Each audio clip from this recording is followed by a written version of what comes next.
안녕하세요. 유기농업 기능사 시험에 도전하시는 수험생 여러분들의 100% 합격을 기원해 마지 않습니다. 오늘은 2020년도 유기농 시험의 필기 시험의 문제를 재구성해서 여러분과 함께 공부해 보도록 하겠습니다. 문제에서 다음 중 학명에 속하는 것은 어느 것입니까? 학명. 모든 생명체는 식물이 됐든 동물이 됐든 고유 이름이 있습니다. 그런데 그 이름이 각 나라마다 여러 민족마다 부르는 이름이 각기 다릅니다. 예를 들어서 쌀 하면 우리는 쌀이지만은 벼 하면 우리는 벼지만은 영어권에서는 라이스라고 얘기를 할 것이고 중국에서는 벼 도자를 써가지고 도라고 얘기를 할 것입니다. 이와 같이 세계 모든 민족들이 다르게 부르기 때문에 이걸 공통적으로 하나로 통일된 벼의 이름이 뭐냐. 그래서 서로 혼선이 없기 때문에 이걸 갖다가 학명이라고 합니다. 스웨덴의 린네라는 학자가 이명법 두 가지를 갖다가 부르는 이명법을 주창을 했습니다. 그래서 모든 식물의 경우는 강, 목, 과, 속, 종, 문강, 목과 속, 종 이와 같은 단계를 거쳐서 하나의 식물의 이름을 부르고 있습니다. 그런데 이게 거리가 굉장히 멀기 때문에 속과 종 두 가지만 부르자. 그래서 이명법이라고 이름을 지었습니다. 그래서 속, 종 이걸 합해서 이명법이다. 예를 들어서 쌀의 경우는 오리자, 사티바 이게 속명이 되고 이게 종명이 되는 것입니다. 그런데 여기서 세계적으로 학자들이 약속을 하나 한 것이 있습니다. 속명의 첫 글자는 대문자로 쓰자. 나머지 글자는 소문자. 종명의 글자는 전부 다 소문자로 쓰자. 이것도 가끔 시험에 출제가 되기 때문에 여러분들 기억을 해 주십시오. 라는 말씀을 드립니다. 자, 속명과 종명. 그래서 학명에 해당되는 것은 속명과 종명이다. 이것을 여러분들 기억을 해 두시기 바랍니다. 모든 식물이 똑같이 다 벼뿐만이 아니라 보리, 옥수수, 무슨 오이, 인삼 모든 것이 다 학명을 가지고 있습니다. 두 번째 문제. 다음 중 1년생 작물로 짝지어진 것은 어느 것이냐. 1년생. 봄에 씨앗을 뿌려가지고 그해 가을에 수확을 하는 것을 1년생. 가을에 씨앗을 뿌려가지고 겨울을 넘어서 그 다음에 그 이듬해 봄철에 수확을 하는 것을 월년, 한 해를 넘긴다. 아니면 금년에 씨앗을 뿌려가지고 내년에 수확을 하는 것을 2년생 이런 식으로 부릅니다. 자, 문제에서 벼와 수수는 1년생이 되겠죠. 벼와 가을보리, 이 가을보리는 가을에 씨앗을 뿌립니다. 주로 10월 달에 씨앗을 뿌려가지고 겨울을 넘겨가지고 그 이듬해 5월, 6월 달에 6월 초에 수확을 하는 겁니다. 그러니까 월년생이죠. 가을보리가 된 것은 해당이 안 되는 것이고 아스파라거스도 마찬가지입니다. 단연생이죠. 그래서 여기 정답은 1번. 벼와 수수가 1년생 작물로 짝이 지어져 있습니다. 다음 중 유기 가축의 전환 기간을 잘못 지정된 것은 농산물 품질관리원에서 유기농업에서 유기농산물을 갖다가 지정을 해서 등록을 하고 허가를 해 줍니다. 그 허가를 받아야 유기농업으로 인정을 받을 수가 있는 거죠. 그래서 어떤 농민이 내가 유기농산물을 인정을 받아야 되겠다. 그러면 신청하자마자 심사를 하는 것이 아니고 최소한도 일정 기간의 준비기간, 그걸 전환기간이라고 얘기를 합니다. 그래서 전환기간이 각기 다릅니다만은 이 가축의 경우는 우리 고기를 먹는 한우, 유구의 경우는 입식, 송아지를 들여가지고 아니면 큰 소를 입식을 해가지고 최소한도 12개월 이상의 기간이 필요합니다. 젖소에서 젖을 짜서 우리가 시우로 마시는 것은 90일 이상, 3개월 이상 지나야 그 전환기를 거치고 나서 그 다음에 유기농의 유기 축산물에 신청할 수 있는 준비기간, 전환기간이 되는 것입니다. 대유지는 5개월, 150일이죠. 닭의 경우는 산란계하고 6개가 분리가 됩니다. 산란, 알을 낳는 것, 그거는 사육기간이 굉장히 길죠. 그래서 최소한도 3개월 이상의 기간이 필요하지만은 6개의 경우는 이게 5주, 약 35일 정도면은 우리가 병아리에서 큰 성게로 이렇게 성장이 되는 겁니다. 그래서 이것도 똑같이 3개월 넘으면 안 돼요. 그래서 6개의 경우는 고기를 먹는 브로일러, 6개의 경우는 3주로 이렇게 일반 산란 경우는 다르다. 이걸 기억을 해 주시기 바랍니다. 네 번째, 작물의 생육과 관련된 3대 주요 온도가 아닌 것은 작물이 자라기 위해서는 최저 온도를 몇 도, 최저 온도 이하가 되면 동해를 받아서 피해를 받죠. 그 다음에 최고 온도는 몇 도 이상이 되면 이게 고사, 하고 현상이 나타나죠. 그래서 최저 온도, 최고 온도, 또 작물이 자랄 수 있는 최적 온도, 가장 알맞는 온도, 그것이 3대 작물의 필수 온도가 되는 겁니다. 주요 온도. 평균 온도는 의미가 없죠. 다섯 번째, 시설하우스 염류 집적 장애의 대책으로서 적합하지 않는 것은 우리가 화학비료, 요소, 아니면 복합비료, 용가린, 염화가린, 이와 같은 화학비료, 금비라고 얘기를 하죠.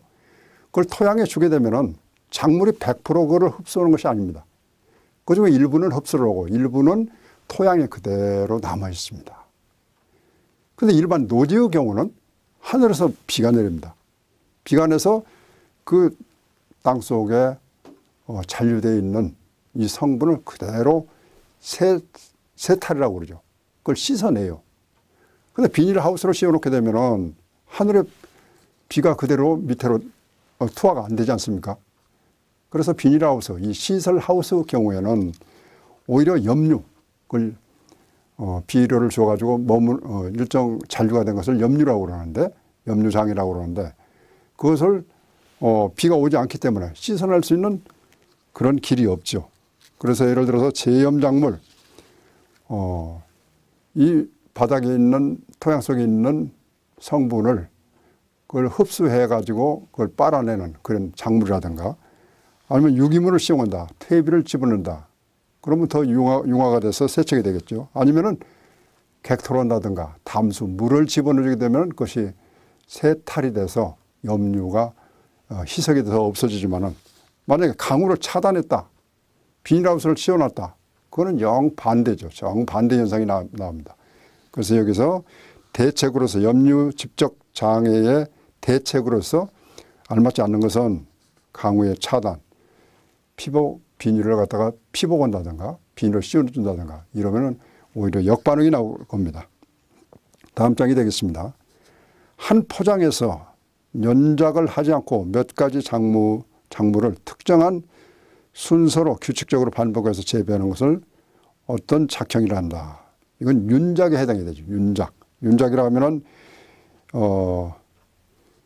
그 2가지 이상 작물을 일정 일항씩 교대로 배열해서 재배하는 것이 교호작이고, 2가지 이상 작물을 새 일항을 옥수수를 심었다, 새 일항을 콩을 심었다, 다시 새 일항을 옥수수를 심었다, 이와 같이 반복하는 것을 교호 작형이라고 그러고, 그 다음에 돌려짓기는 여기서 주어진 대로 연작을 하지 않는다고 그랬습니다. 연작에 반대되는 개념은 윤작, 돌려짓기죠. 그래서 윤작, 돌려짓기, 정답은 4번이 되겠습니다. 자, IFOAM이란 무엇이냐? 이건 합성어입니다. I는 인터내셔널의 그 첫자 I를 땄고, F는 피드레션, 그 F, O는 오가닉, A는 에그리컬처, 농업이라는 의미죠. M은 무브먼트, 이걸 합성을 하면은 국제 유기농업 운동 연맹이 되는 겁니다. 우리가 유기농, 우리 도전 유기농업 기능사도 유기농업에 해당이 돼요. 그래서 유기농업을 전 세계에 116개국이 현재 가입이 되어 있습니다. 그래서 그 기준을 갖다가 이 IFOAM 여기에 근거를 해서 우리가 유기농업을 짓게 되는 것입니다. 우리나라 시설 재배에서 하우스 재배죠. 가장 많이 쓰이는 피복 자재는 우리 농촌에 가면은 농민들이 소득을 높이기 위해서는 값이 싸야 됩니다. 그 다음에 비닐을 씌운다는 비닐하우스를 설치하는 것은 햇볕을 받아들여 가지고 그 투광률이 높게 그래야 작물이 성장을 하겠죠. 광합성을 하기 때문에. 그래서 투광률 90% 이상, 값이 싼 거, 또 이동하는데 가벼워야 됩니다. 우리는 그냥 피필름 이렇게 얘기를 하는데 폴리에스테르 필름. 이것이 가장 일반적이고 보편적인 비닐이 1번 폴리에틸렌 필름이 정답이 되겠습니다. 9번 항목.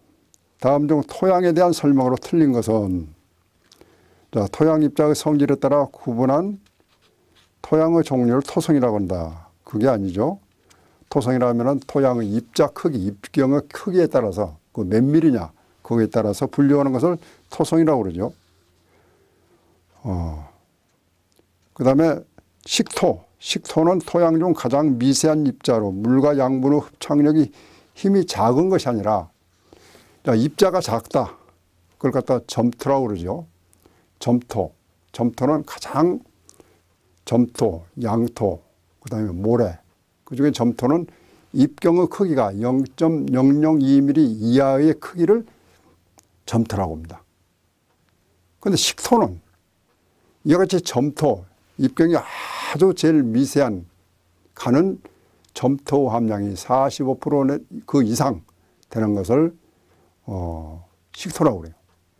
그 식토 입자가 작은 것은 공간 면적이 굉장히 많고 크겠죠. 그래서 흡착력이 강합니다. 그런데 이거는 흡착하는 힘이 작다고 그렇기 때문에 틀린 것은 2번 항목. 10번 내용입니다. 토양 입자가 입산화 촉진을 가장 우수한 양이온은 뭐냐? 양이온. 이온 중에는 우리 토양이 작물이 토양에서 흡수하는 여러 가지 이온이 있습니다. 질소, 인산, 가리, 석회, 마그네슘 모든 그걸 갖다 이온이라고 그래요. 질소는 N이라고 그러고 인산은 P라고 그러고 K는 칼륨 또는 칼이라고 얘기를 합니다. 그걸 원소라고 그러는데 이거는 양이온이냐. 양이온은 예를 들어서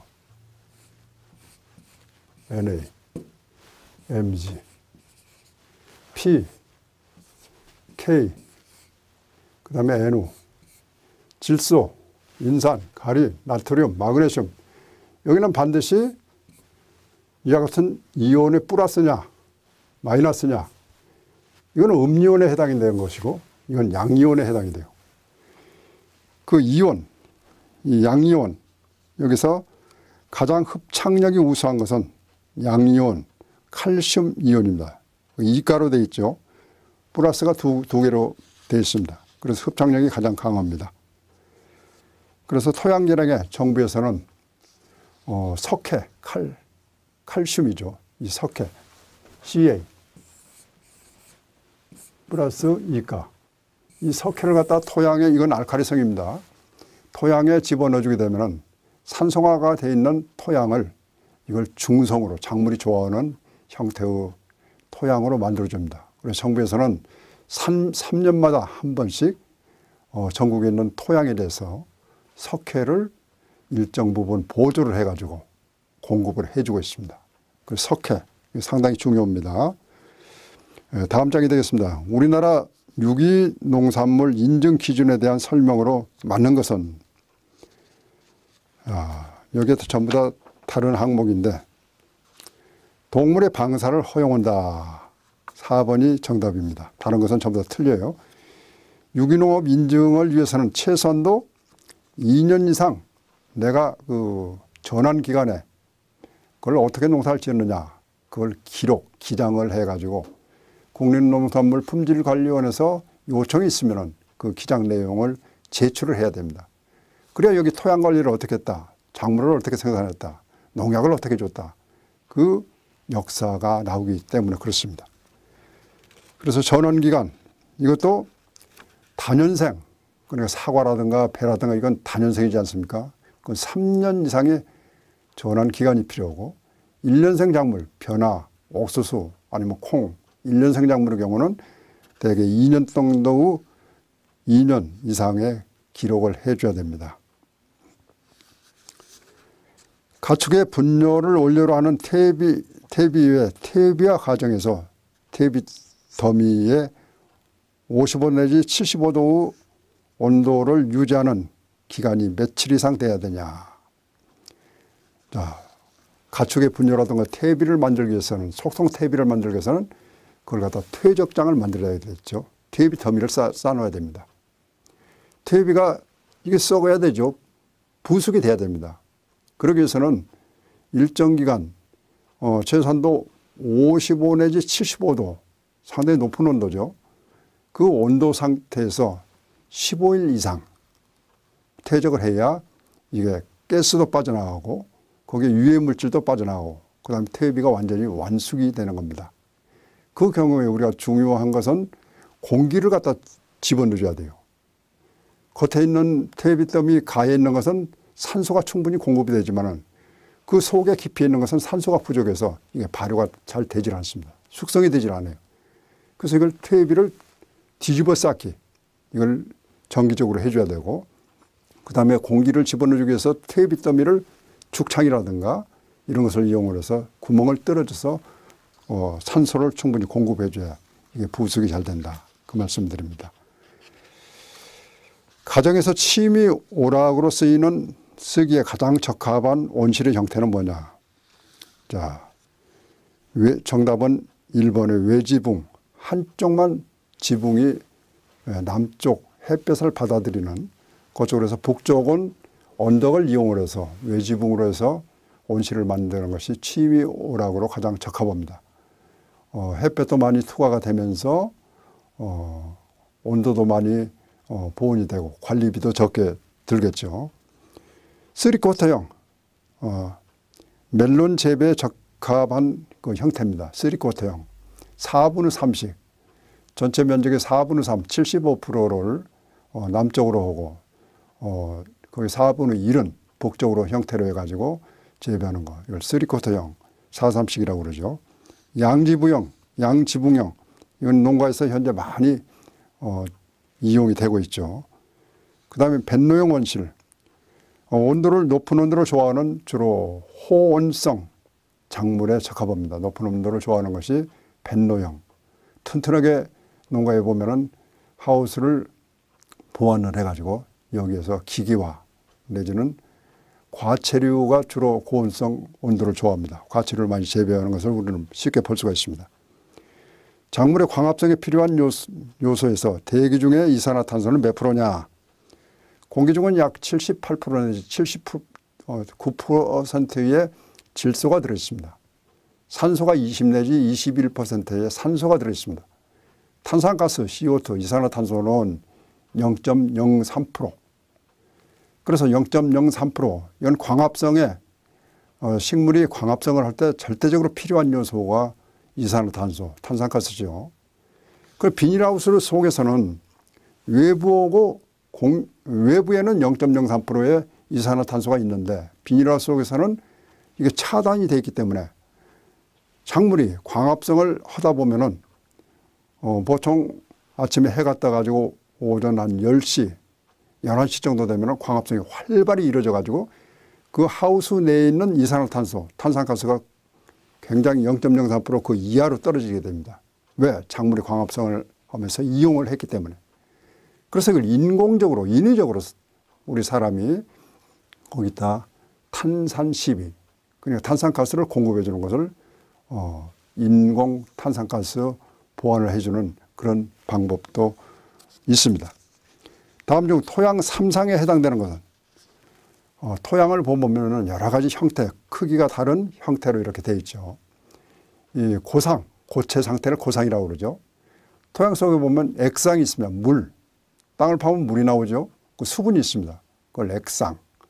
그 다음에 이 토리끼리 서로 부딪히는 그 중간에는 공기가 들어있겠죠. 그걸 기상이라고 합니다.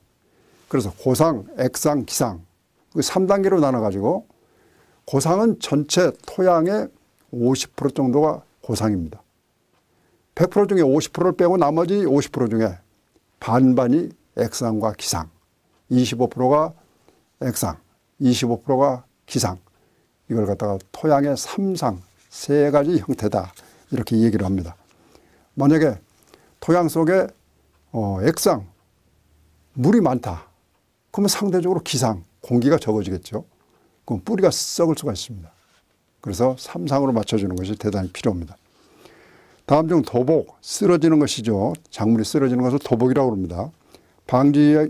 방지하기 위한 방법으로 잘못된 것은 키가 작다는 것은 넘어질 염려가 적죠. 그래서 해당이 되는 것이고, 칼륨, K죠. 인산, 석회, 아니면 벼에서 규산 이런 것을 많이 시험을 한다. 그럼 작물체가 튼튼하게 자라가지고 도복에 강해집니다. 벼에서 마지막 김매기를 할 때 배토를 한다. 마지막 김매기 할 때 벼가 쓰러지지 말라고 흙을 모아주는 것을 배토라고 그러죠. 그래서 이건 오히려 좋은 점이지만은 출수 직후에 규소를 연면 시비한다. 규소는 칼슘하고 똑같이 이와 같은 요소는 아주 서서히 이행이 됩니다. 그런데 출수 후에 이삭이 나오고 나서 규소를 연면 시비했다. 이파리에다 주는 것이 아니라 이게 도복에 대해서 쓰러지는 것은 밑에서 절간 지제 부위에서 힘이 약해가지고 비틀다가 쓰러지는 겁니다. 근데 위에다가 연면 시비하는 것은 전혀 도움이 안 되죠. 특히 만약에 출수 이후에 질소질 비료를 많이 줬다. 그건 절대적으로 안 됩니다. 그래서 이건 정답을 4번으로 이렇게 체크를 합니다. 다음 중 멀칭의 효과에 대한 설명으로 타당하지 않는 것은 멀칭, 비닐을 씌운다든가 아니면 피복물을 갖다 덮는 것을 멀칭이라고 그러죠. 지온 조절, 하얀 비닐, 이와 같은 걸 주게 되면 온도가 높아지겠죠. 검정 비닐, 흑색 비닐을 씌우게 되면 온도는 크게 기대가 안 되지만은 높아지지 않지만은 잡초를 억제하는 그런 효과가 있습니다. 또 비닐을 씌워 놓게 되면 토양 건조가 예방이 되겠죠. 잡초도 억제가 되고, 하지만 토양 비료 양분의 유실이 되는 것이 아니라 피복물 멀칭을 하게 되면 빗물에 의해서 씻겨내는 것을 이걸 억제로 하는 효과가 있죠. 그래서 유실이 아니라 이걸 억제 효과가 있는 것입니다. 정답은 2번. 다음 중 산성 토양에 해당되는 것은 pH, 산도라고 얘기를 합니다. pH 검사. 우리 사람도 pH, 산성이냐 알칼리성이냐. 우리가 먹는 식품도 주로 육류는 산성에 해당이 되고 엽채류, 채소 이런 것은 알칼리성에 해당이 됩니다. 그런데 작물이 자랄 때 가장 좋아하는 그 온도, pH 조건은 중성, pH 7이 중성입니다. pH 1에서 14까지 이렇게 있는데 7을 한 중간으로 해가지고 7보다 그 이상 되는 것은 알칼리 또는 염기성이라고 얘기를 합니다. 그 이하가 되는 것은 산성입니다. 산성. 그 산성 토양이 강해지면 7, 6, 5, 4, 3 이렇게 내려올수록 산성은 강해지는 겁니다. 작물이 싫어오겠죠. 그래서 여기서 정답은 pH 5, 1번이죠. 기지현상의 대책으로 옳지 않는 것은 기지, 이어짓기, 연작을 하게 되면 작물이 정상적으로 자랄 수가 없겠죠. 그걸 기지현상이라고 그래요. 이와 같은 기지현상이 나타났을 때 토양을 소독한다. 병충해가 그만큼 경감이 되겠죠. 담수, 물에 담근다. 그 다음에 새흙으로 객토한다. 이건 해당이 되지만 연작을 하게 되면 기지현상이 더 늘어나겠죠. 그래서 돌려짓기를 해야 됩니다. 다음은 20번 항목. 다음 작물 중에서 요수량 가장 적은 것은 요수량이 뭐냐? 작물별로 건물 1g을 생산하는데 필요한 수분의 양을 요소량이라고 합니다.